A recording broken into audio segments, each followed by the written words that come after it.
Hi, I'm Scott and welcome back to the channel. As you can see, we're outside today. First snowfall of the season here in Michigan, out by the vegetable garden. You can see behind me there, they've all been put away. Although that far bed right there does have some garlic that's overwintering in it. 3 different varieties. I'm looking forward to having that in the summer. But I am out here to talk about my big green egg, which is behind me over here. I have a extra large version. I wanted to talk about a cook I did, not my Thanksgiving cook, although I did do a nice smoked turkey on the egg. I also did a fried turkey. I'll show you pictures of both of those. But wanted to try and recreate a cook I did over the summer. 4th of July, I did a suckling pig whole hog. It was before I started doing YouTube videos, so I don't have the whole thing documented, but I'm going to try and piece it together what I did.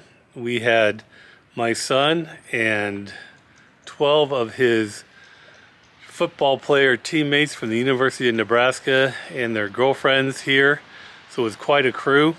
Also had a legit YouTube star here whose channel has over 2 million subscribers, slightly more than I have. I'm not going to name him because I haven't asked him if I could use his name in the video, but there are a few clues that you might be able to pick up on and see if you can figure it out. So let's go back inside and let me see if I can put this cook together for you. So of course the first order of business was to source my pig. I tried several local meat markets here in Detroit. Was having trouble with them being able to commit to a pig in the 20 to 25 pound range. So you can see here, this is a receipt from Stryker Farms, a farm I found in Pennsylvania online. Obviously not a cheap exercise at $169, but they were excellent. Customer service was terrific. They did exactly what they said they were going to do and sent me the pig exactly on time a few days before the 4th of July, which gave me plenty of time to prepare it. And this is how it arrived. I had no idea what to expect. It arrived in this long, thin box, and I'll, of course, link all the information for Stryker Farms down below. But it was partially frozen, very well wrapped in this box. You can see there was an external casing there that kept it cold and fresh. The next view you'll see is with the insulation type wrapping cutaway. And then there is also a netted type wrapping below the insulation that kept the pig nice and contained.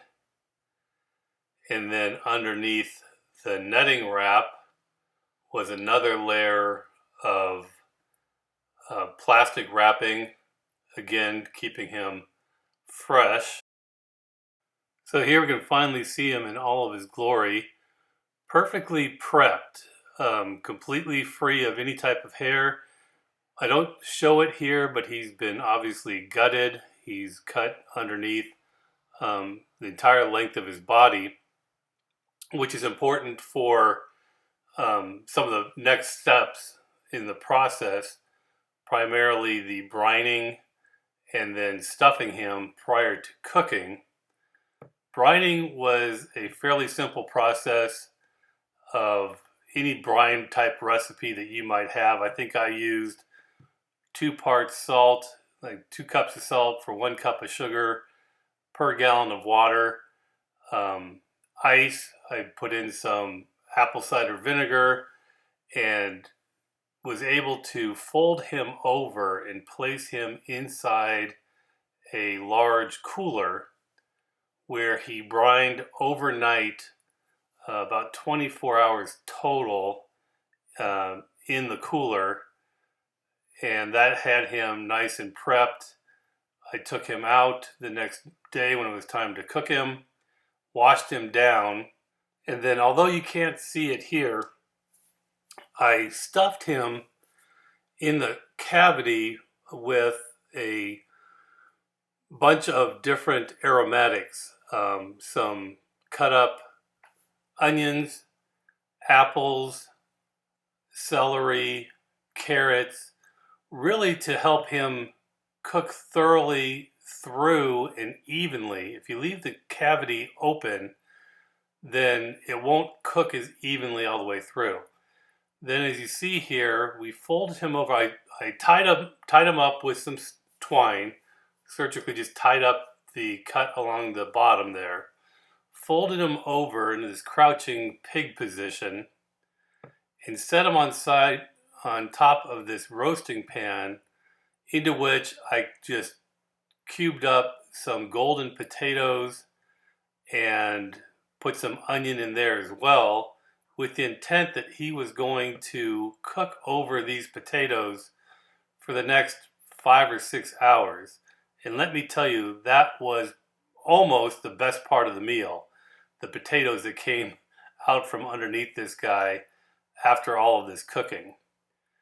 So then we got set up to cook him under indirect heat at about 285 degrees until we got an internal temperature of about 180. And here's what that first started to look like. Okay, 4th of July pig roast is underway. Let's see how he looks.